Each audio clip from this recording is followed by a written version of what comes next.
जय श्री कृष्ण। आप सभी आपके अपने चैनल आचार्य श्री हरिओम जी महाराज में आपका स्वागत है।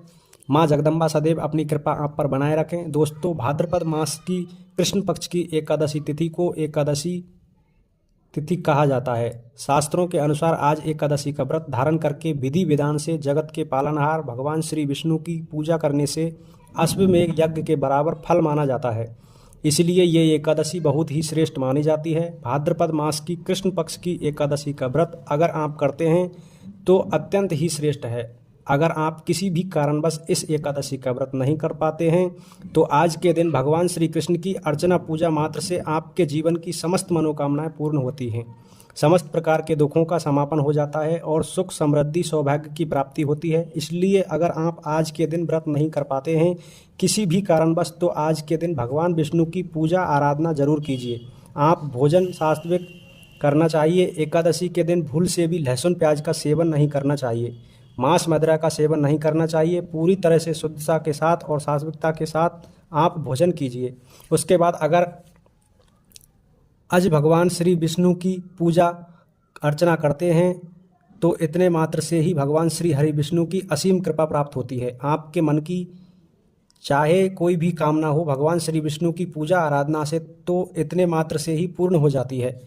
तो आज की वीडियो में मैं आपसे बात करने वाला हूं भाद्रपद मास की कृष्ण पक्ष की एकादशी तिथि कब है, एकादशी तिथि कब प्रारंभ होगी, कब समाप्त होगी, वह एकादशी का व्रत कब करना है, एकादशी के दिन भगवान श्री हरि विष्णु की पूजा आराधना करें, किन मंत्रों का जाप करना चाहिए और कौन सी वस्तु भगवान को चढ़ानी चाहिए जिससे कि इस व्रत का और पूजा का पूर्ण फल आपको प्राप्त हो।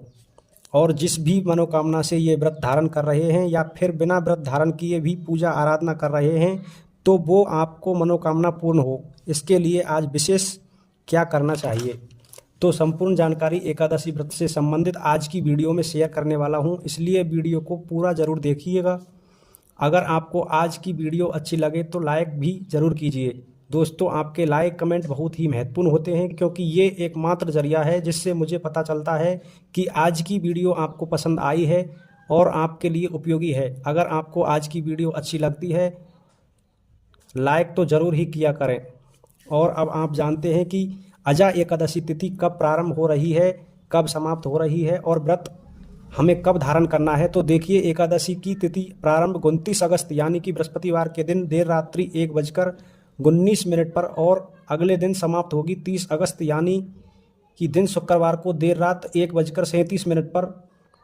तो सूर्य उदयकालीन तिथि के शुभ अवसर पर अजा एकादशी का व्रत रखा जाएगा 29 अगस्त 2024 को। तो 28 अगस्त को आप 10वीं तिथि के नियम का पालन करेंगे, जैसे कि शुद्ध और सात्विक भोजन आपको लेना है, ब्रह्मचर्य का पूर्ण रूप से पालन करना है और भूमि पर शयन करना है। तुलसी के पत्ते एक दिन पहले ही तोड़े जाते हैं, एकादशी को नहीं तोड़े जाते हैं, इसलिए आप 10वीं तिथि के दिन ही तुलसी के पत्ते तोड़ लीजिए। फिर एकादशी के दिन ब्रह्म मुहूर्त में उठना है, उठकर नित्य कर्मों से निवृत्त हो जाइए। गंगाजल मिश्रित जल से आपको स्नान करना है और फिर शुद्ध वस्त्र धारण करके सूर्य देव को जल देने के बाद विधि विधान से भगवान श्री विष्णु की पूजा आराधना करनी है। अपने व्रत का संकल्प लेना है, दिन भर भगवान विष्णु के नाम का जाप करना है और फिर शाम के समय विधि विधान से भगवान श्री विष्णु की पूजा कीजिए, जागरण कीजिए और अगले दिन द्वादशी तिथि के दिन इस व्रत का पारायण कीजिए।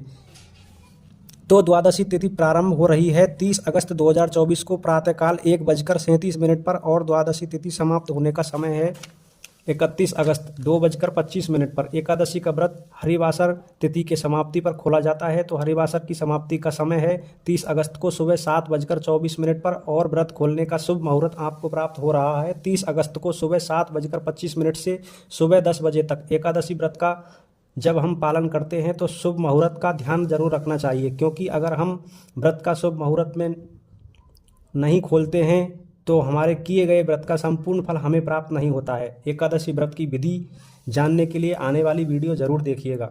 जय श्री कृष्णा।